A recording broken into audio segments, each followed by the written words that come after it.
ನಮ್ ಕರ್ನಾಟಕದ ಜನತೆ ಎಷ್ಟು ಇಂಟೆಲಿಜೆನ್ಸ್ ಆಗ್ಯಾರ ಅಂತಂದ್ರ ಉಪೇಂದ್ರ ಅವ್ರಿಗೂ ಕೂಡ ಅಡ್ವೈಸ್ ಕೊಡತಾರ. ಹೌದು, ಏನಪ್ಪಾ ಅಂತಂದ್ರ ಉಪೇಂದ್ರ ಅವ್ರ ಇಂಡಸ್ಟ್ರಿಗೆ ಬಂದಾಗ ತಿನ್ನಾಕ ತೊಳ್ಕೊಳಕ್ ಬರ್ಲಾತ್ ನನ್ ಮಕ್ಳು ಇವತ್ತ ವಿಜಯ್ ತಳಪತಿ ತಮಿಳ್ನಾಡೊಳಗೆ ಗೆದ್ದಿದ್ದಕ್ಕ ಅವ್ರನ್ನ ನೋಡಿ ಕಲೀರಿ ಅಂತೇಳಿ ಅಡ್ವೈಸ್ ಮಾಡತ್ತಾರ. ಯಾರಿಗ? ಉಪೇಂದ್ರ ಅವ್ರಿಗೆ. ಆಕ್ಚುಲಿ ಇಲ್ಲಿ ಎರಡು ಐಡಿಯಾಲಜಿ ಅದಾವ. ತಳಪತಿದ್ ಬೇರೆ ಐಡಿಯಾಲಜಿ ಐತಿ, ಉಪೇಂದ್ರ ಅವ್ರದ್ ಬೇರೆ ಐಡಿಯಾಲಜಿ ಐತಿ. ತಳಪತಿ ಅವ್ರಿಗೆ ಗೆದ್ದಿರೋದು ಅವ್ರು 100 ಸ್ಕೀಮ್ಸ್ ಗಳನ್ನ ಕೊಟ್ಟಾರ. ನಮ್ ಕರ್ನಾಟಕದಾಗ ಏನದಾವಲ್ಲ ಅದೇ ರೀತಿ ನಿಮ್ಗ ಕರೆಂಟ್ ಫ್ರೀ ಕೊಡ್ತೀವಿ, ಆ ಭಾಗ್ಯ ಕೊಡ್ತೀವಿ, 4,000 ರೂಪಾಯಿ ಹಾಕ್ತಿವಿ, ಬಂಗಾರ ಕೊಡ್ತೀವಿ ಅಂತೇಳಿ 100 ಸ್ಕೀಮ್ ಗಳನ್ನ ಕೊಟ್ಟು ಅವರಲ್ಲೇ ಗೆದ್ದಿರೋದು. ಅಬ್ವಿಯಸ್ಲಿ ಫ್ಯಾನ್ ಫಾಲೋವಿಂಗ್ ಅದ ಐತಿ.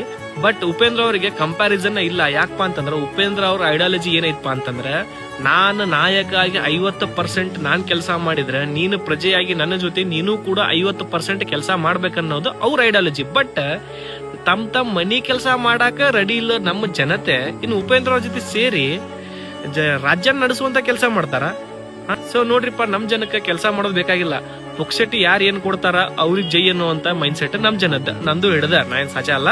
ಸೊ ಹಂಗಿರುವಾಗ ಅದಕ್ಕ ಅವ್ರನ್ನ ನೋಡಿ ಕಲೀರಿ, ಇವ್ರನ್ನ ನೋಡ್ರಿ ಕಲೀರಿ ಅಂತೇಳಿ ಉಪೇಂದ್ರ ಅವ್ರಿಗೆ ಹೇಳೋಕಿನ ಬದ್ಲಿ ಉಪೇಂದ್ರ ಅವ್ರು ಏನ್ ಹೇಳಿದಾರ, ಅವ್ರ ಪ್ರಜಾಕೀಯ ಪಕ್ಷದ SOP ಏನೈತಿ ಅದನ್ನ ಅರ್ಥ ಮಾಡ್ಕೊಂಡ್ರ ಯಾರು ನಾಯಕರಾಗೋದ್ ಬೇಡ, ನೀವ ನಾಯಕರಾಗ್ತೀರಿ. ನೆನ್ಪಿರ್ಲಿ.